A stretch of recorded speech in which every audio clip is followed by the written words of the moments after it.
Hello guys, good evening সবাইকে জানাই। চলো আজকে পাউরুটি দিয়ে তোমাদেরকে একটা স্ন্যাক্স করে দেখাবো। তো আমরা তো সবাই ডিম টোস্ট করে খাই, তো দুধ পাউরুটি খাই। তো আজকে একটু অন্যরকমভাবেই খাওয়ার চেষ্টা করার চেষ্টা করলাম। এতটাই ভালো হয়েছিল, টেস্টি হয়েছিল, তোমাদের সাথে শেয়ার করে দিলাম।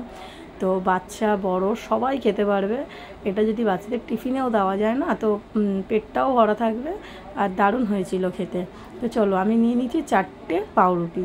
তো 4 পিস পাউরুটি নিয়েছি আমি। নিয়ে কিন্তু এই যে সাইডের দেখো, এই যে পোড়া অংশটা কিন্তু আমি বাদ দিয়ে দেবো বলতে একদমই কিন্তু আমি এটা ফেলে দেবো না।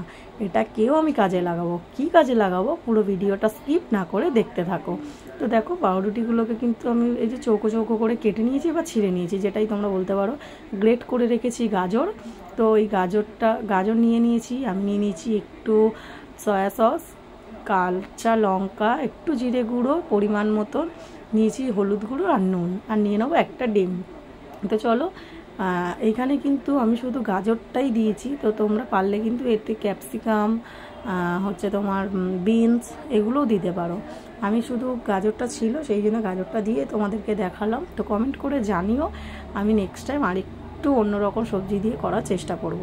তো দেখো, আমি কিন্তু একে একে বাটির মধ্যে আমি সবগুলোই দিয়ে দিয়েছি। রুটি দিয়ে দিয়েছি, ডিম, তার মধ্যে আমি কাঁচা লঙ্কা যা ছিল সবই দিয়ে দিয়েছি।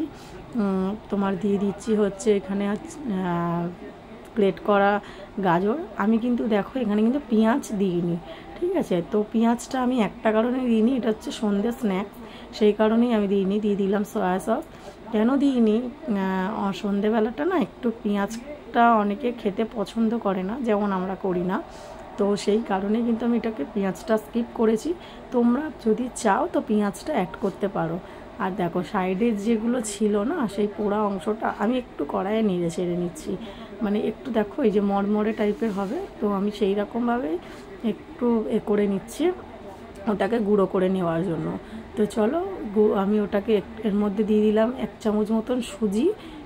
রুটিটা দারুণভাবে মেখে নিয়েছিলাম, আর রুটিটাকেও গুঁড়ো গুঁড়ো করে নিয়েছিলাম। পুরোটা গুঁড়ো করার দরকার নেই, কেন মাখলে তো এমনি হয়ে যাবে না। তো সেই কারণেই আমি এরকমভাবেই দেখো সুন্দর করে মেখে নিয়েছি। এবারে তোমাদের পছন্দ অনুযায়ী তোমরা কিন্তু শেপ দিতে পারো। যে পার্টিকুলার তোমাকে একটাই, আমি যে শেপটা দেখেছি সেটাই তোমাদেরকে দিতে হবে এমনটা কিন্তু না। তোমাদের পছন্দ অনুযায়ী তোমরা কিন্তু এটাতে শেপ দিতে পারো। তো আমি দেখো চপের স্টেপে আমি কিন্তু এটাকে একটা একটা করে রেডি করে নিয়েছি। কত সুন্দর লাগছে দেখো, দেখে মনে হচ্ছে কিন্তু যে কালো কালো বা কি, একদমই না। তৈরি করার পরে এতটা সুন্দর, মানে সেই লেগেছিল খেতে।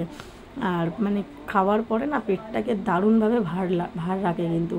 তো দেখো, আমি কিন্তু একটা একটা করে আমি সবগুলোই কিন্তু দেখো রেডি করে নিয়েছি। তো আমার এখানে হয়েছিল প্রায় 10টা, হ্যাঁ ওই রকমই হবে, 10টা মতন হয়েছিল। কড়াইও বসিয়ে দিয়েছি। দেখো, তেল কিন্তু আমার প্রায় গরম হয়ে গেছে। এটা কিন্তু একদমই হাই হিটে ভাজা যাবে না, কেননা নাহলে ভেতরে কাঁচা থেকে যাবে আর বাইরেটা চট করে লাল হয়ে যাবে। তো লাল হয়ে যাবে বলেই কিন্তু আমি এটা লো ফ্লেমে রেখে দেখো আস্তে আস্তে কিন্তু আমি এগুলোকে ছেড়ে দিচ্ছি। তো আমি বেশি বেশি করে ভাজিনি, আমি কম কম করেই ভাজার চেষ্টা করেছি, কেননা একটা গায়ে লেগে গেলে না আর একটু প্রবলেম হতে পারে। সেই জন্য দেখো আমি 4টে করেই আমি ভাজা। দেখো কত সুন্দর কালার এসছে দেখো গাইস, আর ভেতরটাও দারুণভাবে কুক হয়ে গেছিলো। তো দারুণ খেতে লেগেছিলো কিন্তু এটা। তো দেখো, তোমরা দেখতে থাকো। আমার ভিডিওটা যদি ভালো লেগে থাকে তো একটা লাইক, কমেন্ট অ্যান্ড শেয়ার করে দিও। আর প্লিজ আমার পেজটাকে ফলো করে দিও। তো আরও এরকম ভিডিও তোমরা চাইলে তো আমাকে কমেন্ট করে জানিও যে কি আমি করে। দেখো, প্রথম বার আমার ভাজা হয়ে গেছে, আমি নেক্সট বার আমি কিন্তু আবার দিয়ে দিচ্ছি কড়াতে। তো দেখো, আমি কিন্তু আঁচটাকে কিন্তু একদম লো ফ্লেমে রেখেছি, একদম হাই ফ্লেমে আমি এটা করিনি। তো চলো, আমার কিন্তু দেখতে দেখতে মানে সবগুলোই ভাজা হয়ে গেছে দেখো সসের সাথে। তো আমার ভিডিওটা যদি ভালো লাগে লাইক কমেন্ট শেয়ার।